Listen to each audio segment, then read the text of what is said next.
Friends, આજે હું તમારી સાથે શેર કરીશ મસાલા ભાખરી સાથે કાચી કેરીના વઘારિયાની રેસીપી. તો સ્પેશિયલ ગ્રીન મસાલો અને 4 અલગ રીતના લોટ સાથે ભાખરી સ્વાદમાં જબરજસ્ત બને છે, જે ખાવામાં સોફ્ટ હોવાની સાથે બહારથી એકદમ ક્રિસ્પી અને ફરસી તૈયાર થાય છે, જેને તમે એકવાર બનાવીને 15 દિવસ સુધી ખાઈ શકો છો.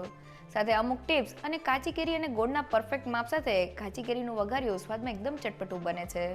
ઉનાળામાં જ્યારે શાક ખાવાની ઈચ્છા ન થતી હોય ત્યારે રોટલી, થેપલા અને ભાખરી સાથે આ વઘારિયું બેસ્ટ ઓપ્શન છે.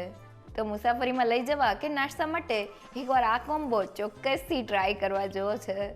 તો ચાલો રેસીપી શરૂ કરીએ. મસાલા ભાખરી માટે સૌથી પહેલાં લોટ બાંધવા મેં ઘઉંનો લોટ લીધેલો છે. તો રેગ્યુલર રોટલી કરવા માટે જે લોટ વાપરતા હોય તે જ લીધેલો છે. વાટકીના માપથી 2 વાટકી જેટલો ઘઉંનો લોટ મિક્સિંગ બાઉલમાં એડ કરી દઈએ. સાથે તે જ વાટકીના માપથી મેં 1 વાટકી જેટલો ઘઉંનો આ રીતનો સેજ કરકરો લોટ લીધેલો છે. સાથે અડધી વાટકી જેટલો રવો અને અડધી વાટકી જેટલો ચણાનો લોટ એડ કરી દઈએ. તો મેં આ ટોટલ 4 કપ જેટલો લોટ લીધેલો છે. હવે બધા જ લોટને સારી રીતે મિક્સ કરી લઈએ. તો ભાખરી લાંબા સમય સુધી ક્રિસ્પી રહે એટલે આપણે લોટમાં કોઈ પણ કરકરો લોટ એડ કરવાનો છે. અહીંયા મેં ઘઉંના લોટ સાથે થોડો ઘઉંનો કરકરો લોટ અને રવો એડ કરેલો છે, જેનાથી ભાખરી લાંબા સમય સુધી ક્રિસ્પી રહેશે. અહીંયા જો ઘરમાં રવો ના હોય તો તમે ઘઉંના કરકરા લોટનું માપ થોડું વધારી દેજો, પણ રવા સાથે વધુ સારું રિઝલ્ટ આવે છે. સાથે મેં લોટમાં થોડો ચણાનો લોટ એડ કરેલો છે, જેનાથી ભાખરીનો સ્વાદ એકદમ સરસ આવે છે. જનરલી આપણે ભાખરીને ઘઉંના લોટ સાથે બનાવતા હોય છે, પણ આ 4 લોટને જ્યારે આપણે ભેગા કરીને ભાખરી બનાવીએ છીએ ત્યારે મસાલા ભાખરી એકદમ જબરજસ્ત બને છે. અને હવે પાટલા ઉપર 1 મોટી ચમચીલું જીરું, 2 મોટી ચમચીલા સફેદ તલ અને 1 ચમચીલો અજમો એડ કરી દઈએ અને વેલણની મદદથી તેને થોડા અધકચરા ક્રશ કરી લઈએ.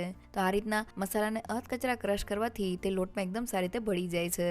તો તમે જોઈ શકો છો કે બધી જ વસ્તુ આ રીતની અધકચરી ક્રશ થઈ ગઈ છે. અને હવે લોટમાં એડ કરવા માટે મિક્સર જારમાં 4 થી 5 તીખા લીલા મરચા, 1 ઇંચ જેટલા આદુના ટુકડા, 7 થી 8 લસણની કળી અને મેં 2 કપ જેટલા ફ્રેશ કોથમીરના પાન લીધેલા છે. હવે આપણે તેમાં કોઈ પણ જાતનું પાણી એડ નથી કરવાનું. મિક્સરનું ઢાંકણ બંધ કરી દઈએ અને મિક્સરને આ રીતના રિવર્સ બાજુ એટલે કે પલ્સ ઉપર ચાલુ બંધ કરતા જઈને તેને ગ્રાઇન્ડ કરી લઈએ. ઢાંકણ ખોલીને જોઈએ તો આપણું આ રીતની ગ્રીન પેસ્ટ તૈયાર થઈ ગઈ છે. તેની સાથે ભાખરી સ્વાદમાં જબરજસ્ત લાગે છે. હવે પેનમાં 1 મોટી ચમચીલું તેલ એડ કરી દઈએ. ગરમ તેલમાં વાટેલી ગ્રીન પેસ્ટને એડ કરી દઈએ અને તેને તેલમાં સારી રીતે સાતળી લઈએ. તો પેસ્ટને આ રીતના સાતળવાથી તેમાં રહેલો મોઇસ્ચરનો ભાગ એટલે કે પાણીનો ભાગ વયો જાય છે અને ભાખરી લાંબા સમય સુધી સારી રહે છે. તો લગભગ 2 મિનિટમાં જ આપણી પેસ્ટ એકદમ સારી રીતે સતળાઈ ગઈ છે. ગેસની ફ્લેમ બંધ કરી દઈએ અને સાતળેલી પેસ્ટને લોટમાં એડ કરી દઈએ.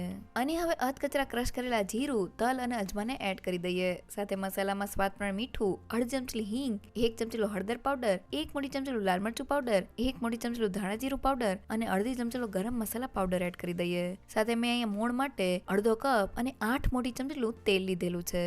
તેને એડ કરીને બધી જ વસ્તુને મિક્સ કરી લઈએ. તો મેં આ ટોટલ 4 કપ જેટલો લોટ લીધેલો છે. તેની સાથે મેં 8 મોટી ચમચીલું તેલ લીધેલું છે. 1 કપ લોટ સાથે 2 મોટી ચમચીલા તેલનું માપ એકદમ પરફેક્ટ છે. તો બધી જ વસ્તુ લોટમાં એકદમ સારી રીતે મિક્સ થઈ ગઈ છે અને તેલનું મોણ મિક્સ થવાને લીધે લોટનું ટેક્સચર ક્રમ્બલી થઈ ગયું છે. જેને હાથમાં દબાવીએ તો તે સારી રીતે બાઇન્ડ થઈ જાય છે. મીન્સ આપણા મોણનું માપ લોટમાં એકદમ પરફેક્ટ છે. અને હવે ભાખરીનો લોટ બાંધવા માટે મેં પાણી લીધેલું છે. તો આ રીતની આંગળી અડાડી શકાય તેટલું મેં ગરમ પાણી લીધેલું છે. તેને થોડું થોડું એડ કરતા જઈને આપણે ભાખરી માટેનો કઠણ લોટ બાંધી લઈએ. તો આ ભાખરીના લોટમાં આપણે ઘઉંનો કરકરો લોટ અને રવો એડ કરેલો છે, એટલે લોટ બાંધતી વખતે થોડું ગરમ પાણી એડ કરવાથી લોટ એકદમ સારી રીતે બંધાઈ જાય છે. તો તમે જોઈ શકો છો કે મેં લોટને બાંધી લીધેલો છે અને તે આ રીતનો કઠણ છે.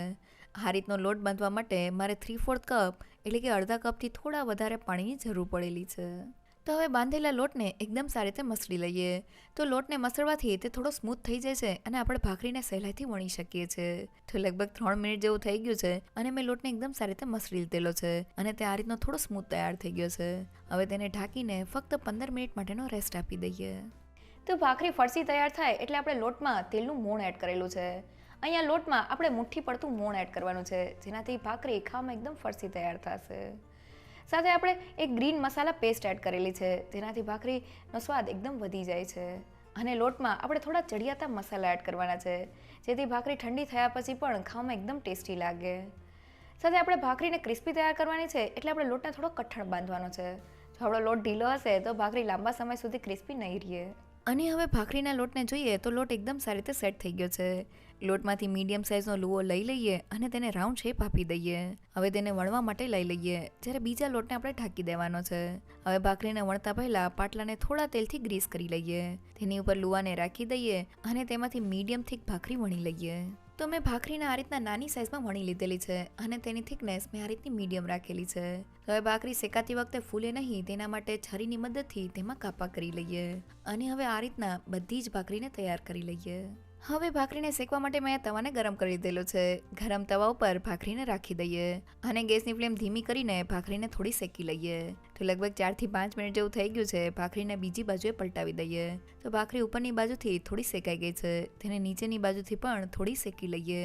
તો થોડી જ વાર પછી ભાખરીને પલટાવીને જોઈએ તો તે બંને બાજુથી થોડી શેકાઈ ગઈ છે. હવે ભાખરી ઉપર થોડું ઘી લગાવી દઈએ અને આ રીતના ડટ્ટા કે ચમચાની મદદથી ભાખરીને પ્રેસ કરતા જઈને શેકી લઈએ. તો મસાલા ભાખરી બનાવતી વખતે આ સ્ટેપ સૌથી ઇમ્પોર્ટન્ટ છે.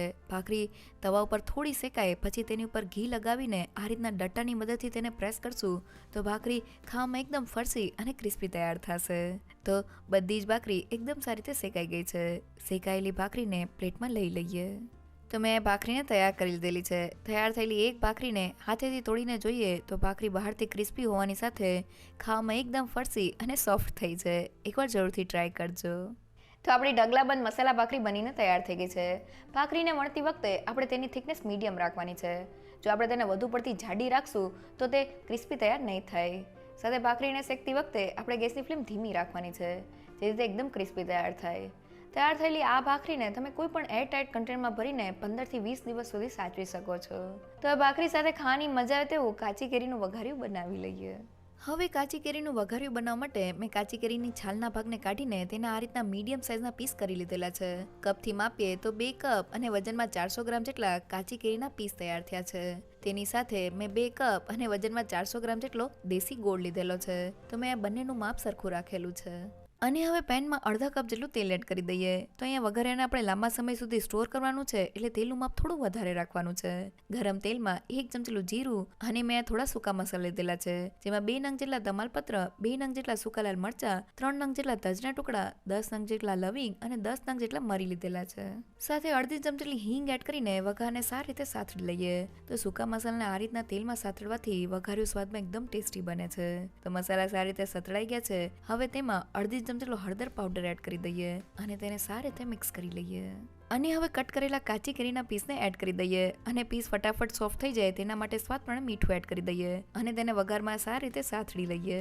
તો કાચી કેરીના પીસને સાતળતી વખતે આપણે ગેસની ફ્લેમ મીડિયમ રાખવાની છે અને પેનને આપણે જરા પણ કવર નથી કરવાનું, નહીં તો પાણીની ભાફ બનશે અને આપણા કાચી કેરીના પીસ ઓવરકુક થઈ જશે. તો લગભગ 6 થી 7 મિનિટ જેવું થઈ ગયું છે અને કાચી કેરીના પીસને ચમચામાં લઈને છરીની મદદથી જોઈએ તો તે 80% જેવા કૂક થઈ ગયા છે. તો હવે આ સમયે તેમાં માપ પ્રમાણે લીધેલા ગોળને એડ કરી દઈએ અને સારી રીતે મિક્સ કરી લઈએ.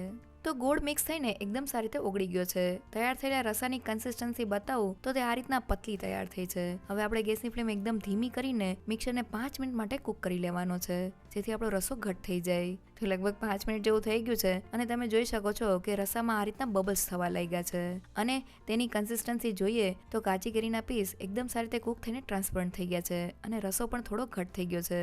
હજી મિક્સર ઠંડુ થશે તેમ વધુ ઘટ થઈ જશે. તો ગેસની ફ્લેમ બંધ કરી દઈએ. અને હવે મિક્સરમાં 2 મોટી ચમચીલું કાશ્મીરી લાલ મરચું પાવડર, 2 મોટી ચમચીલું ધાણા જીરું પાવડર અને મેં 1 મોટી ચમચીલો અથાણાનો મસાલો લીધેલો છે. તેને એડ કરીને બધી જ વસ્તુને મિક્સ કરી લઈએ. તો વઘારિયામાં થોડો અથાણાનો મસાલો એડ કરવાથી વઘારિયાનો સ્વાદ એકદમ વધી જાય છે. સાથે રસાને એક થિકનેસ પણ મળી જાય છે. તો બધી જ વસ્તુ મિક્સ થઈ ગઈ છે અને આપણું એકદમ ટેસ્ટી કાચી કેરીનું વઘારિયું તૈયાર થઈ ગયું છે, જેને બનાવવું એકદમ સહેલું. વઘારિયું બનાવતી વખતે આપણે કાચી કેરીની છાલને કાઢી લેવાની છે, કારણ કે કાચી કેરીની છાલ થોડી કડક હોય છે અને તેમાં તુરાશનું પ્રમાણ રહેલું હોય છે. એટલે છાલ કાઢવાથી કાચી કેરીના પીસ એકદમ ફટાફટ કૂક થઈ જશે. સાથે જેટલા કાચી કેરીના પીસ હોય તેટલા જ પ્રમાણમાં આપણે ગોળ લેવાનું છે. અહીંયા મેં 400 ગ્રામ પીસ સાથે 400 ગ્રામ જેટલો ગોળ લીધેલો છે. અહીંયા જો ઘરમાં વજન્યું ના હોય તો તમે કપથી માપીને 2 કપ કાચી કેરીના પીસ સાથે 2 કપ જેટલા ગોળને લઈ શકો છો. સાથે વઘારિયા માટે આપણે જ્યારે કાચી કેરીના પીસને સાતળીએ ત્યારે આપણે તેને જરા પણ ઢાંકવાના નથી. જો આપણે પીસને સાતળતી વખતે તેને ઢાંકી દેશું તો અંદર પાણીની વરાળ જનરેટ થશે અને પીસ ઓવરકુક થઈ જશે.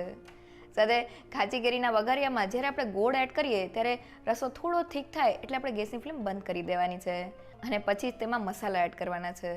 તૈયાર થયેલા કાચી કેરીના વઘારિયાને તમે કોઈ પણ એર ટાઇટ કન્ટેનરમાં ભરીને રેફ્રિજરેટરમાં લાંબા સમય સુધી સ્ટોર કરી શકો છો. હવે તૈયાર થયેલા વઘારિયા સાથે ભાખરીને સર્વ કરી લઈએ.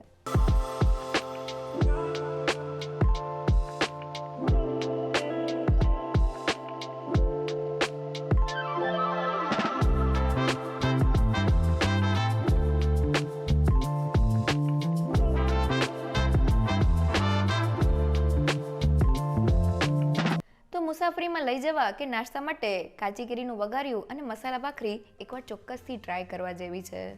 મસાલા ભાખરી બનાવતી વખતે બસ તમારે અમુક વાતનું ધ્યાન રાખવાનું છે. પહેલી એ કે ભાખરીના લોટમાં ઘઉંના લોટ સાથે ઘઉંનો કરકરો લોટ અને રવો એડ કરવાથી ભાખરી લાંબા સમય સુધી ક્રિસ્પી રહે છે. સાથે થોડો ચણાનો લોટ એડ કરવાથી ભાખરીનો સ્વાદ એકદમ વધી જાય છે. સાથે ભાખરીના લોટમાં મુઠ્ઠી પડતું મોણ એડ કરવાનું છે અને લોટમાં થોડા ચડિયાતા મસાલા એડ કરવાથી ભાખરી સ્વાદમાં જબરજસ્ત લાગે છે. સાથે ભાખરીના લોટને આપણે થોડો કઠણ બાંધવાનો છે અને વણતી વખતે ભાખરીની થિકનેસ મીડિયમ રાખવાની છે અને તેને ધીમા ગેસ પર શેકવાથી ભાખરી એકદમ બજાર જેવી તૈયાર થાય છે.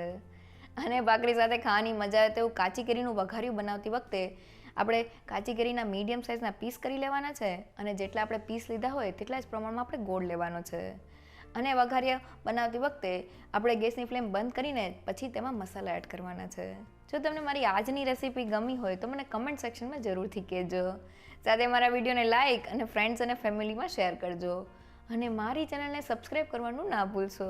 તો ફરી મળીએ એક નવી રેસીપી સાથે.